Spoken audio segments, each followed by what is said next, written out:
السلام علیکم dear students, آج ہم ایک بار پھر آپ کی خدمت میں حاضر ہیں اپنی ایک نظم جس کا عنوان ہے کسان اور جس کے شاعر ہیں جوش ملی آبادی۔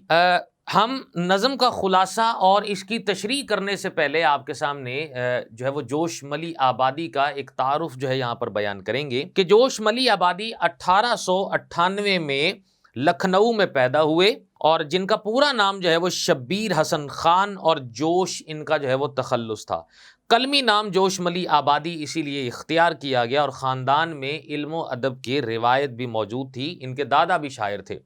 اور جوش نے عربی اور فارسی کی ابتدائی تعلیم کو گھر پر ہی حاصل کیا اور ان کا گھرانہ جو ہے وہ مالی طور پر کہتے ہیں جی بہت آسودہ تھا اور سینٹ پیٹرک جو کالج آگرہ اور علی گڑھ کالج کے اندر انہوں نے اپنی تعلیم کو جاری رکھا، لیکن سینئر جو کیمبرج ہے اس سے آگے اپنی تعلیم کو جاری نہ رکھ سکے۔ ان کی شاعری کے اندر کہا جاتا ہے جی ٹیگور کے اثرات جو ہے وہ ملتے ہیں اور 1924 میں حیدرآباد دکن جا کر عثمانیہ یونیورسٹی کے دارالترجمہ سے وابستگی کو اختیار کیا اور 13 سال تک وہاں پر جو ہے ملازمت کو کیا۔ اس کے بعد مختلف قسم کے ادبی رسالوں کے مدیر بھی رہے ہیں اور 1956 میں پاکستان آ گئے اور ترقی اردو بورڈ کراچی کے ساتھ خود کو منسلک کر لیا اور اس کے بعد جو ہے وہ عمر کا آخری زمانہ انہوں نے اسلام آباد کے اندر گزارا ہے۔ جوش نے 1982 کے اندر وفات پائی ہے۔ ان کے تصانیف کے اندر جو پہلا مجموعہ ہے کلام روح ادب جو کہ 1929 کے اندر شائع ہوا ہے اور اس کے بعد شعلہ و شبنم، حرف و حکایت، سنبل و سلاسل، جذبات فطرت جو ہے ان کی اہم تصانیف ہیں۔ جوش ملی آبادی کی یہ جو نظم ہے ہمارے پاس جو کسان اور یہ ماخذ ہے شعلہ و شبنم سے، ہم اس کا جہاں پر ابھی آپ کے سامنے جو ہے وہ خلاصہ بیان کریں گے جو کہ مکمل طور پر فطرتی ماحول کے حوالے سے جو ہے وہ بیان کیا گیا۔ جوش ملی آبادی کسان کے بارے میں یہ بتاتے ہیں کہ شام کے جھٹ پٹے میں جب آسمان پر شفق کھیتیاں اور میدان خاموش ہو جاتے ہیں تو ایسے منظر میں ایک مضبوط انسان جس کو ہم کسان کا نام دیتے ہیں وہ اپنی کاشتکاری کے مراحل سے فارغ ہو کر گھر واپس آتا ہے اور یہی وہ کسان ہے جو فطرتی تہذیب و ارتقاء کا پیشوا جس کو مانا جاتا ہے اور حسن کے فطرت کا گواہ بھی ہے، چاند کا دل بھی ہے، سورج کا نور نظر بھی ہے، سبزے کا لہلہانا اور رنگ و بو کا جو سیلاب ہے وہ اسی کے محنت کا ثمر ہے۔ جوش ملی آبادی یہاں پر بیان کر رہے ہیں کہ اس دنیا میں اگر سبزہ بھی کہیں پر آتا ہے، اگر سورج ہے اس کا جو ہے وہ روشنی جو ہے وہاں پر اگر اس کا جو ہے وہ گواہ بھی ہے، اس کا نور نظر بھی ہے، کیونکہ اسی کی بدولت زمین کے اندر سے سینے کو چیرتے ہوئے ہم پھل اور پھول جو ہے اس کو اگانے والی جو ذات ہے، جو شخصیت ہے وہ کسان کی ہے۔ پھر یہ بات کرتے ہیں کہ اس کی انگلیاں جو ہے وہ نبض خاک پر ہوتی ہیں اور اس کے سامنے تخریبی قوتیں بھی ہار جاتی ہیں۔ اس کی قوت بازو پر کمزوروں کو بھروسہ ہے اور اس کے بل پر حکمران اکڑتے پھرتے ہیں کیونکہ یہ دن بھر دھوپ کے اندر سخت محنت کو کرتے ہوئے شام کو اپنے گھر کی جانب جو ہے یہ رواں دواں ہوتا ہے۔ تو جوش ملی آبادی جو ہے یہاں پر نظم ہے جس کا عنوان ہے جی کسان، جس کو انتہائی خوبصورت انداز کے اندر جو ہے بیان کیا ہے۔ ہم اس کے اشعار کی تشریح کی جانب جاتے ہیں اور پہلا شعر اس کے پاس جی جوش ملی آبادی کی نظم کسان کا کہ جھٹ پٹے کا نرم رو دریا، شفق کا اضطراب، کھیتیاں، میدان، خاموشی، غروب آفتاب۔ تو پہلا جو لفظ ہمارے پاس ہے وہ ہے جھٹ پٹے،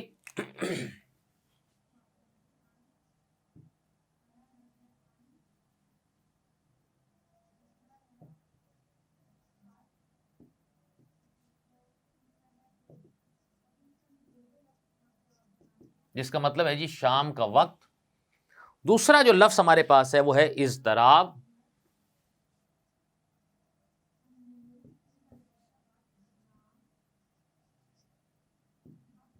جس کا مطلب ہے جی بے چینی۔ تیسرا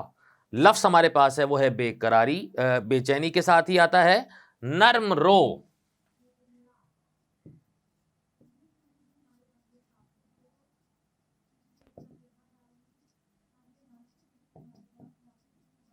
خاموشی سے بہنے والا۔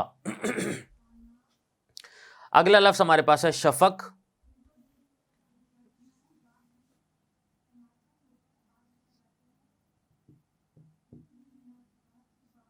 جس کا مطلب ہے جی سرخی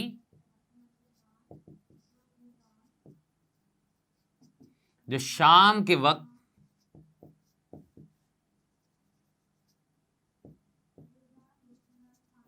آسمان پر پھیلتی ہے۔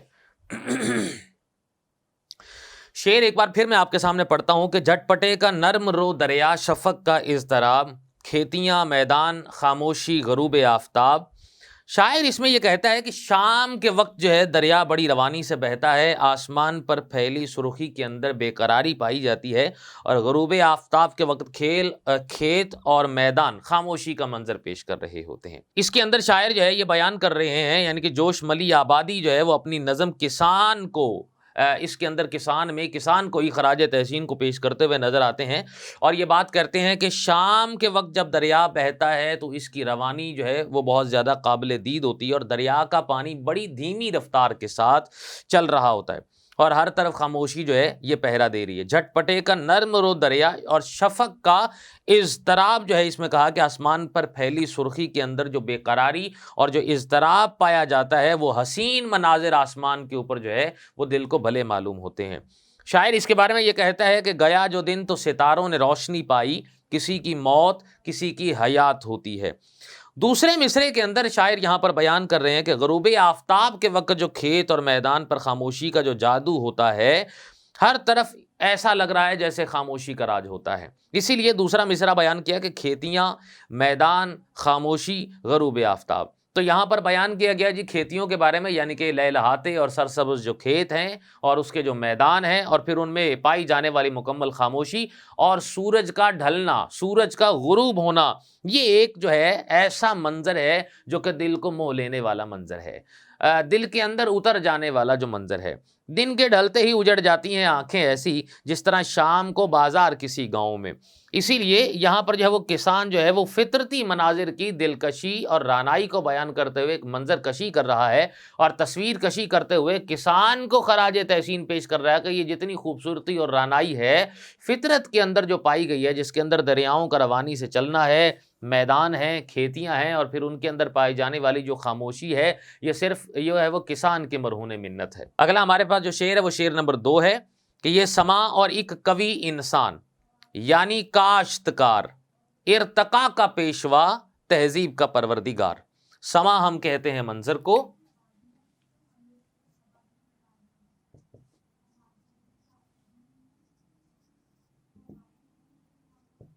چھٹا ہمارے پاس جو لفظ یہاں پر ہے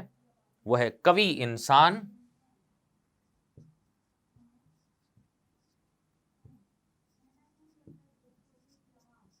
جس کا مطلب ہے جی مضبوط انسان۔ کاشتکار ہوتا ہے، کسان کو ہی کہتے ہیں لیکن کاشتکاری کرنے والا۔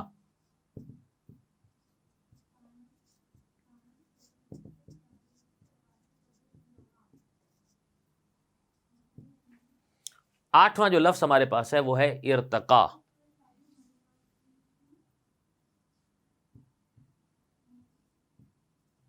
جس کا مطلب ہے ترقی۔ نواں جو لفظ ہمارے پاس ہے وہ ہے پیشوا،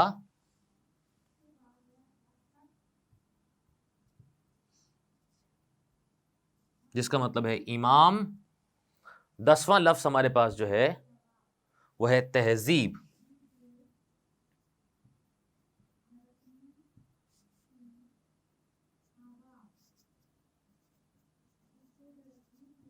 تہذیب ہوتا ہے جی رہنے کا طریقہ۔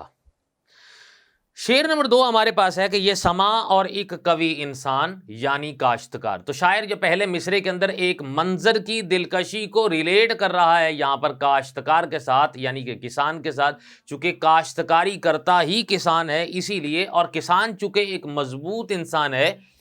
جسمانی طور پر بھی، ہم اس لیے اس کو قوی انسان کا نام دیتے ہیں۔ تو یہ سما اور ایک قوی انسان یعنی کاشتکار کے کاشتکار جو ہے اور کسان جو ہے جو کہ مضبوط ہوتا ہے، اور وہ ایک سما پیدا کر دیتا ہے، ایک منظر کو پیدا کر دیتا ہے، ایک تصویر بنا دیتا ہے، ایک ایسی تصویر ہے جو بہت زیادہ رانائی جس میں موجود ہو، جس میں بہت زیادہ دلکشی پائی جاتی ہو، جس میں خوبصورتی پائی جاتی ہو، جو دل کو بھلی معلوم ہوتی ہو، اور اس ماحول کے اندر انسان اگر رہنا چاہے جو فطرت کے بہت زیادہ قریب مناظر پائے جاتے جاتے ہیں تو بلا شبہ یہ کسان کی وجہ سے ہی یہ تمام چیزیں جو ہے اسی کی مرہون منت ہیں۔ اسی لیے یہاں پر جوش ملی آبادی جو ہے کسان کی تعریف کو بیان کرتے ہوئے یہ بات کر رہے ہیں کہ اس منظر میں ایک خوبصورت اور توانا جو بدن والا جو انسان ہے وہی اس میں سرگرم عمل ہو رہا ہے۔ اور دوسرے مصرے کے اندر یہ کہا ہے کہ ارتقا کا پیشوا، پیشوا ہم کہتے ہیں امام کو، اور امام وہ جو ترقی ہے، جو ترقی کر رہا ہے، جو بڑھ رہا ہے آگے، جو فصلوں کو بو رہا ہے، فصلوں سے اناج کو حاصل کر رہا ہے، اناج جو ہے وہ ملک کے اندر لوگوں کو دے رہا ہے اور لوگوں کی خوراک کا سامان میسر کر رہا ہے، تو ہم اس کو بیسیکلی پیشوا اس وجہ سے کہتے ہیں۔ اور اس کے بعد اگلا جوش ملی آبادی نے بات کہی ہے کہ تہذیب کا پروردگار ہے، پروردگار ہے پالنے والا، تہذیب ہوتا ہے رہنے سہنے کا طریقہ۔ چونکہ فطرت کے اندر ہمارے پاس وہ تمام فطرتی مناظر اور وہ تمام فطرتی عوامل کے جس سے انسان جو ہے وہ اس کے قریب رہے تو زیادہ اچھا رہتا ہے، اسی لیے ہماری جو تہذیب ہے جو کہ فطرت کے اوپر مشتمل ہے اس کا پروردگار بیسیکلی کسان ہے، یعنی کہ اس کو بنانے والا جو ہے وہ کسان ہے۔ اناج وہ بناتا ہے، پھل پھول وہ اگاتا ہے، کھیتی باڑی وہ کرتا ہے، دریاؤں کا جو ہے وہ رخ وہ موڑتا ہے، اور ندی نالوں کو جو ہے اس کو وہ بناتا ہے۔ تو کسان بیسیکلی ہمارے ہاں جو اصل فطرت ہے اس کے حسن کو جو ہے، فطرت کے حسن کو جو ہے وہ دوبالا کرنے والی جو ذات ہے وہ کسان کی ہے۔ تو جوش ملی آبادی یہاں پر ایک بار پھر اس کو جو ہے وہ خراج تحسین پیش کرتے ہوئے یہ بات کرتے ہیں کہ کسان کی عظمت ہے کہ وہ شام کے وقت کھیتوں سے واپس آنے والا چونکہ ایک مضبوط انسان ہے اور کاشتکاری کرتا ہے، اور جتنی ترقی ہمارے پاس جو تہذیب کے اعتبار سے بھی ہوتی ہے، تہذیب کا پروردگار بھی وہ ہے، اور پھر تہذیب کی ترقی کا جو امام ہے، جو پیشوا ہے، وہ بھی کسان کی ذات ہے۔ شاعر اس کے بارے میں کہتا ہے دنیا کی جنت فقط اس کے پاس، یہ محنت سے کرتا ہے سب کام راس، یہ ترکاریاں، یہ اناج اور کپاس، پھلوں کا مزہ اور پھولوں کی باس، اسی سے تو لیتا ہے سارا جہاں، بڑا محنتی ہے بہادر کسان۔ تو کسی اور ایک نظم کے اندر بھی جہاں پر بہادر کسان کی جو ہے وہ تعریف کو بیان کیا گیا ہے، اس کے اندر بھی یہاں پر جوش ملی آبادی اسی لہجے کے اندر کسان کو خراج تحسین پیش کرتے ہوئے مختلف عوامل کی بنیاد پر اس کو یہ بات کر رہے ہیں اور اس کی تعریف کو بیان کر رہے ہیں۔ اگلا شعر ہمارے پاس ہے جی، شعر نمبر 3 کہ جلوہ قدرت کا شاہد، حسن فطرت کا گواہ، ماہ کا دل، مہر عالم تاب کا نور نگاہ۔ تو جلوہ قدرت ہم کہتے ہیں جی قدرت کا جلوہ۔ لفظ نمبر ہمارے پاس ہے 11۔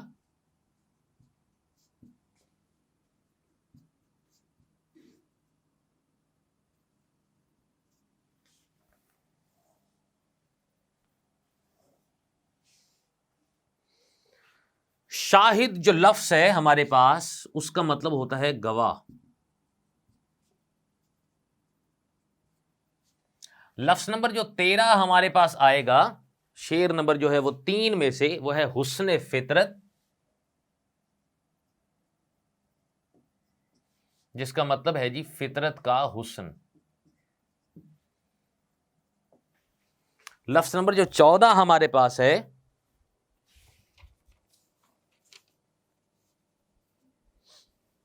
وہ ہمارے پاس ہے جی ماہ کا دل،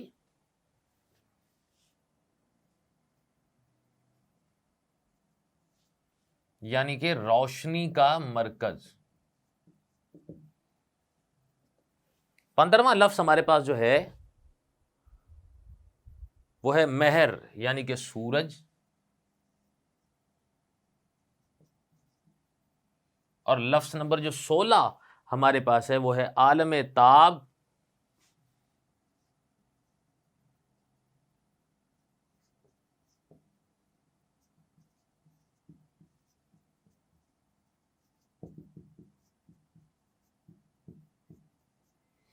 جس کا مطلب ہے زمانے کو روشن کرنے والا۔ شاعر یہاں پر یہ بات کرتے ہیں کہ کسان کی ذات جو ہے وہ اللہ تعالیٰ کے قدرتی نظاروں اور اس کی قدرت کی خوبصورتی کی سب سے بڑی گواہ ہے۔ چاند کی نورانی روشنی کا مرکز اور زمانے کو روشن کرنے والا سورج بھی کسان کی آنکھوں کا نور ہے۔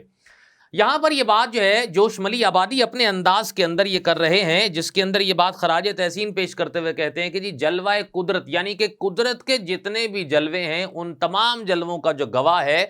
وہ انسان جو ہے کسان ہے، اور ساتھ میں حسن فطرت، فطرت کے اندر حسن کو پیدا کرنے والا، خوبصورتی کو پیدا کرنے والا جو ہے وہ بھی کسان ہی ہے۔ اور ماہ کا دل اور مہر عالم تاب کا نور نگاہ، نور نگاہ سے مراد یہ ہے کہ چاند کی نورانی روشنی کا جو مرکز ہے وہ بھی کسان ہے، اور زمانے کو روشن کرنے والا سورج جو ہے وہ بھی کسان کی آنکھوں کا نور ہے۔ تو یہاں پر جو ہے شاعر یہاں پر جو ہے وہ روشنی کے لیے یہ بات کر رہا ہے کہ نورانی روشنی کا جو مرکز ہے، چاند کی نورانی روشنی جو اس سے پیدا ہوتی ہے وہ بھی کسان کی مرہون منت ہے، اور زمانے کو روشن کرنے والا سورج بھی کسان کی آنکھوں کا نور ہے۔ اسی لیے نور ہے کہ جس کے بارے میں اقبال نے کہا ہے کہ کھول آنکھ زمیں دیکھ، فلک دیکھ، فضا دیکھ، مشرق سے ابھرتے ہوئے سورج کو ذرا دیکھ۔ تو کائنات کے اندر جتنی خوبصورتی بنائی گئی ہے،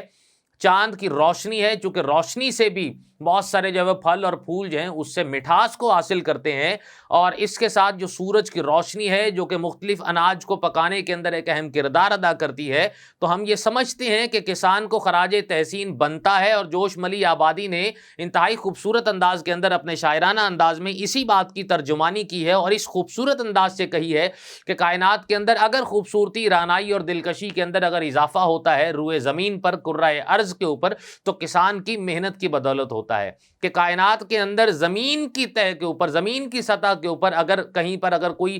خوشنما چیز معلوم ہوتی ہے، لہلہاتے ہوئے کھیت اگر ہمیں ملتے ہیں، اگر ہمیں دریا اور ندی نالے اگر ہمیں بہتے ہوئے ملتے ہیں جن کے اندر بہت زیادہ روانی پائی جاتی ہے، تو یہ تمام جو محنت ہے یہ صرف اور صرف کسان کی بدولت ہے اور اس کی کاوشوں کی بدولت ہے۔ اسی لیے ہم کسان کی محنت کو کسی بھی صورت کے اندر فراموش نہیں کر سکتے ہیں اور پس پشت نہیں ڈال سکتے ہیں، تو کیونکہ وہ تمام جو ہے وہ باقی مادہ جتنے لوگ ہیں ان کے پیٹ کو بھرنے والا ہے، خوراک کا بندوبست کرنے والا ہے۔ تو یہ ایک نظام ہے قدرت کا، اور یہی وجہ ہے کہ وہ فطرت کے بہت زیادہ قریب رہتے ہوئے بھی ہمارے لیے بہت سارے سامان کو نہ صرف مہیا کرتا ہے بلکہ ہمارے لیے خوبصورتی کو دوبالا کرنے میں اہم کردار ادا کرتا ہے۔ شعر نمبر 4 ہمارے پاس ہے جی کہ لہر کھاتا ہے رگے خاشاک میں جس کا لہو، جس کے دل کی آنچ بن جاتی ہے سیل رنگ و بو۔ تو ہمارے آج کی اس سبق میں جو مشکل جو لفظ ہمارے پاس ہے وہ ہے خاشاک، جس کا مطلب ہے خشک تنکے۔ لفظ نمبر جو 17 ہمارے پاس ہے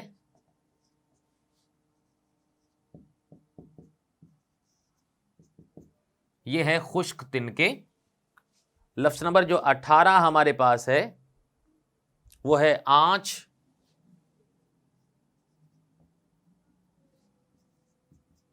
حرارت اور تپش کو کہتے ہیں۔ لفظ نمبر 19 جو ہمارے پاس موجود ہے وہ ہے سیلے رنگ و بو۔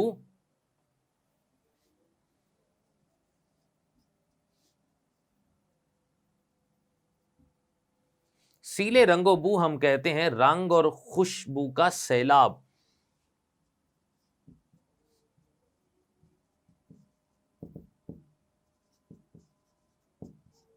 جس سے مراد ہے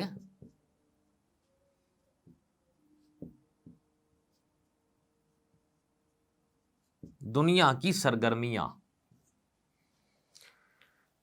شعر نمبر 4 جی ہم آپ کے سامنے ایک بار پھر پڑھتے ہیں کہ لہر کھاتا ہے رگے خاشاک میں جس کا لہو۔ شاعر اس میں یہ بات کر رہا ہے کسان اپنے خون جگر سے فصلوں کو سیراب کرتا ہے، جبکہ دوسرے مصرے کے اندر بات یہ کی جا رہی ہے کہ جس کے دل کی آنچ بن جاتی ہے سیلے رنگ و بو، کہ اس کے دل کی حرارت جہان رنگ و بو میں خوبصورتی کو بکھیر دیتی ہے۔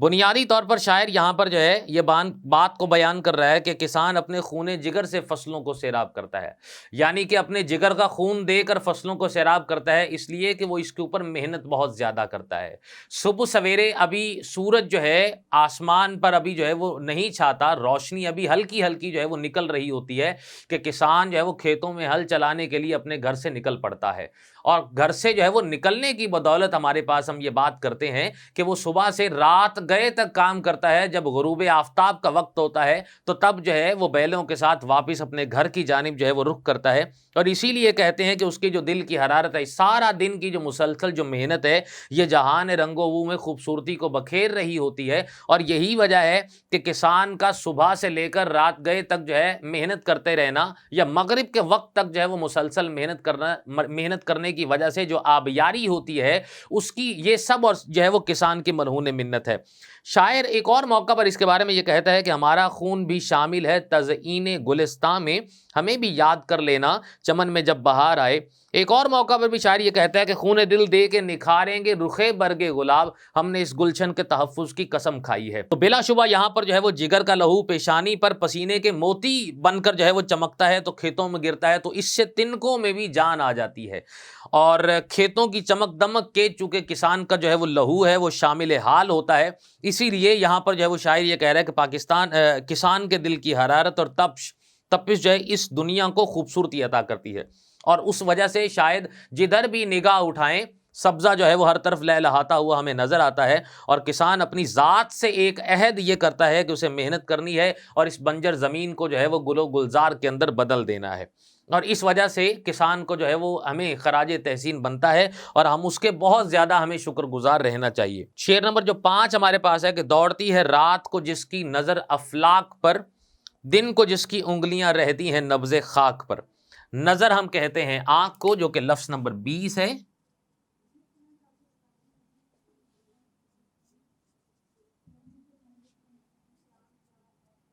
لفظ نمبر 21 جو ہمارے پاس ہے وہ ہے افلاک،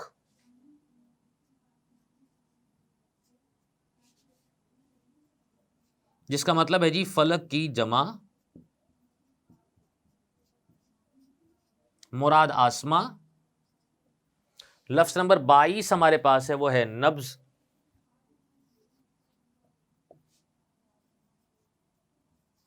ہم کہتے ہیں کلائی کو۔ لفظ نمبر جو 23 ہمارے پاس ہے وہ ہے خاک،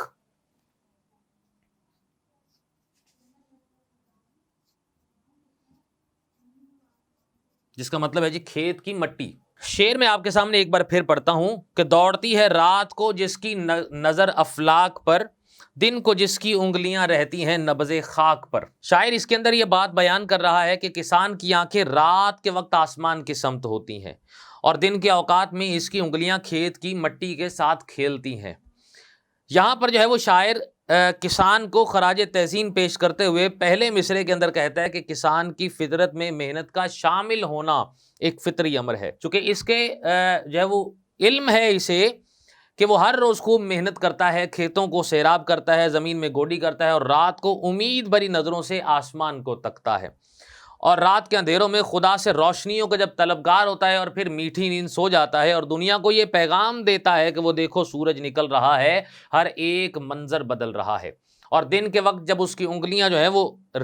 مٹی کے ساتھ جو ہے وہ کھیلتی ہیں، یعنی کہ اپنی مٹی کو وہ اپنے ہاتھوں سے جو ہے وہ نرم کرتا ہے، اور اپنے کھیت سے پل بھر کے لیے بھی باہر نہیں نکلتا، اس میں بیج بوتا ہے، ہل چلاتا ہے، آبیاری کرتا ہے اس کی، اور اپنی انگلیوں کا ہنر اس کے اندر جو ہے وہ آزماتا ہے، تو اس کی بنیاد پر جو ہے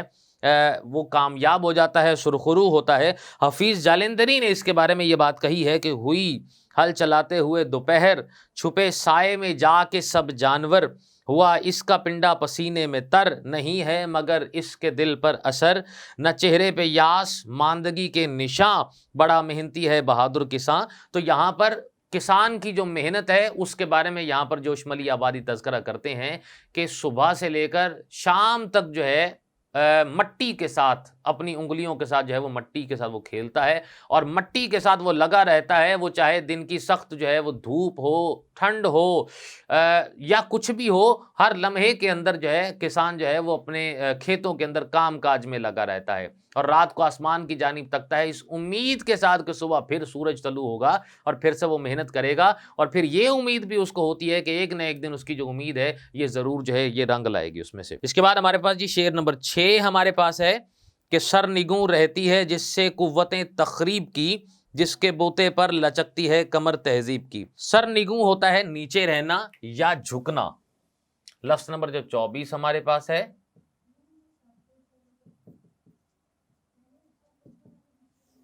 کہ سر نگوں رہنا کا مطلب ہے ہمارے پاس جھکنا۔ لفظ نمبر جو 24 ہمارے پاس یہاں موجود ہے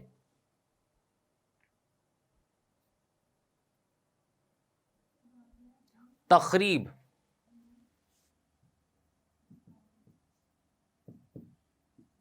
جس کا مطلب ہے جی خراب۔ لفظ نمبر جو 25 ہمارے پاس یہاں موجود ہے بوتے پر،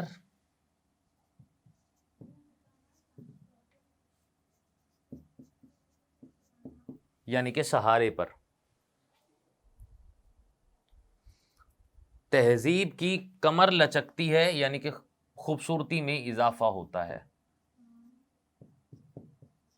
کیونکہ تہذیب کا مطلب ہے رہنا سہنا.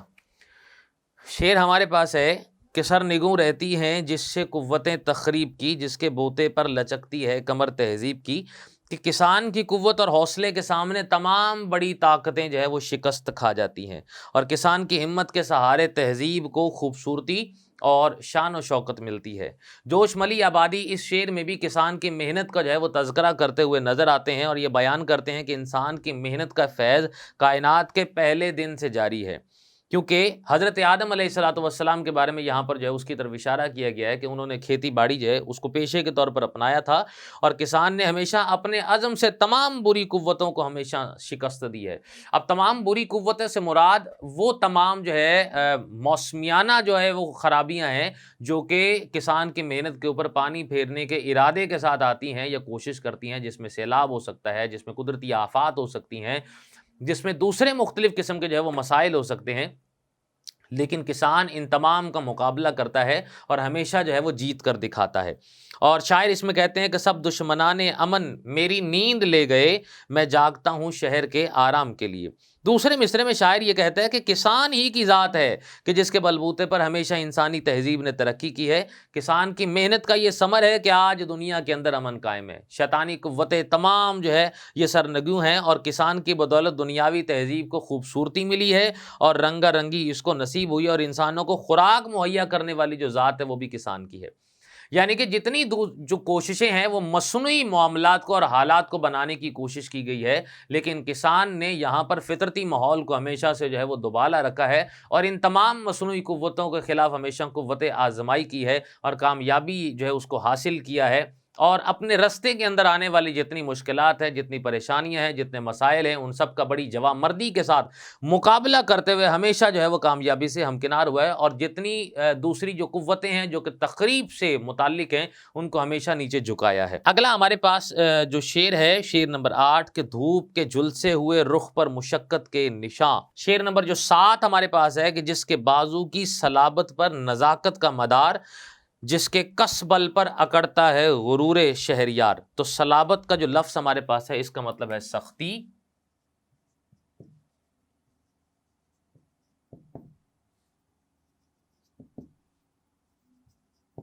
لفظ نمبر جو 28 ہمارے پاس یہاں پر موجود ہے وہ ہے استحکام.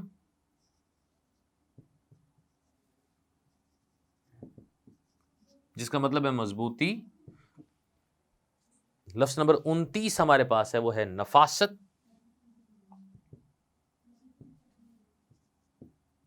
جس کا مطلب ہے خوبی. لفظ نمبر جو 30 ہمارے پاس ہے وہ ہے کسبل.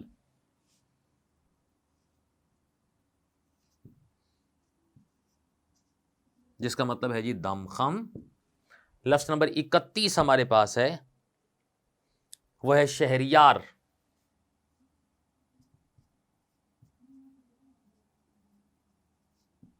جس کا مطلب ہے جی معروف بادشاہ.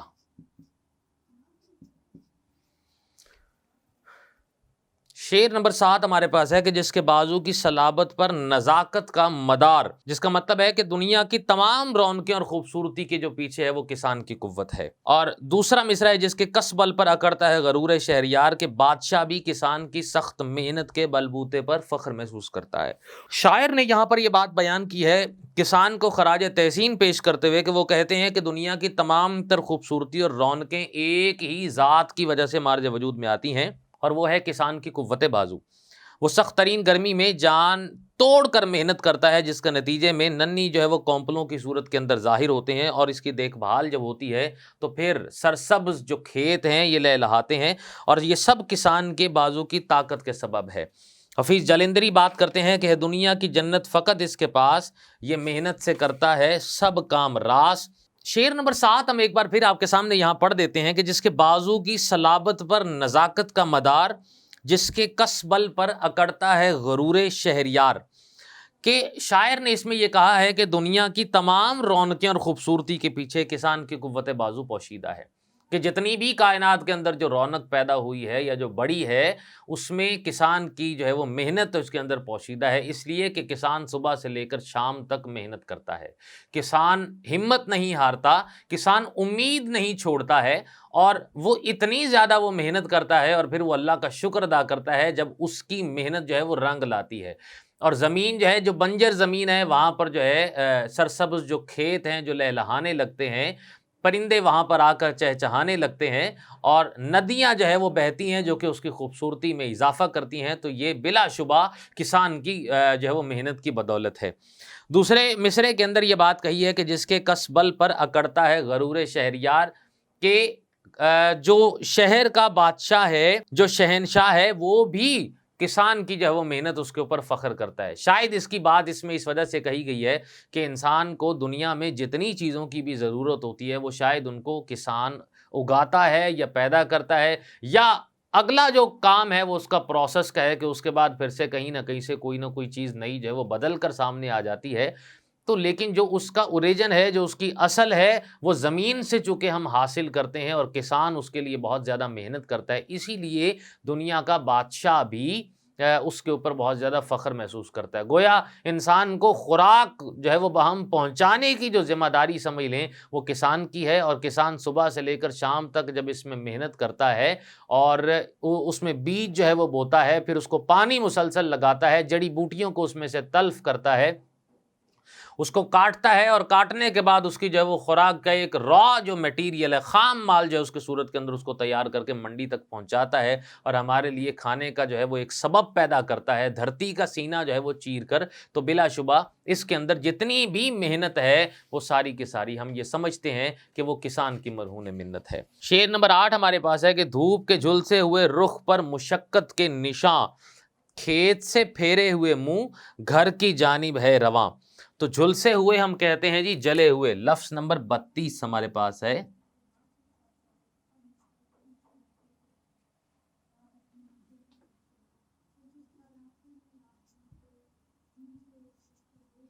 کہ جھلسے ہوئے ہم کہتے ہیں جلے ہوئے۔ لفظ نمبر جو 33 ہمارے پاس یہاں پر موجود ہے وہ ہے مشقت،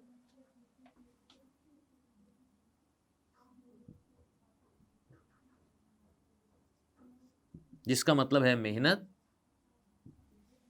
لفظ نمبر 34 جو ہمارے پاس ہے وہ ہے رواں،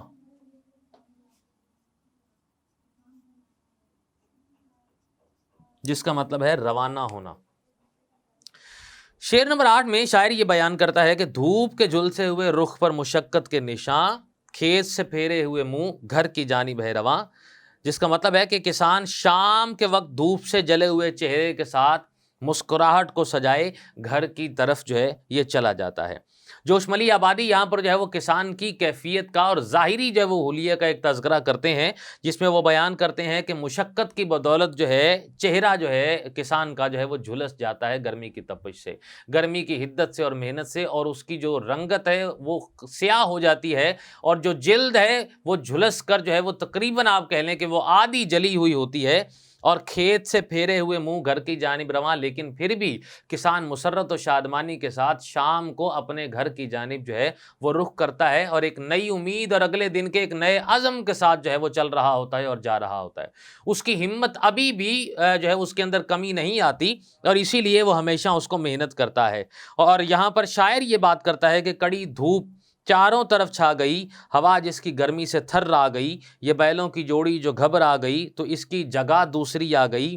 اکیلا کھڑا ہے مگر سخت جان، بڑا محنتی ہے بہادر کسان۔ تو یہاں پر جو ہے وہ کسان کا خون پسینہ جو ہے وہ ایک ہو جاتا ہے، جتنی زیادہ وہ محنت کرتا ہے، اور اپنی اس محنت کی بدولت اس کا وہ پھل حاصل کرتا ہے، اور جتنے جو ہمارے پاس انسان ہیں ان کے لیے خوراک کا جو ہے وہ سامان کا ایک ذریعہ بنتا ہے۔ اسی لیے جوش ملی آبادی اپنے ہر شعر کے اندر جو ہے وہ کسان کو خراج تحسین پیش کرتے ہوئے نظر آتے ہیں۔ یہاں پر ہماری جو ہے وہ ایکسپلینیشن اپنے اختتام کو پہنچتی ہے۔ اگلے لیکچر میں ہم اس کی مکمل مشق آپ کے سامنے حل کریں گے۔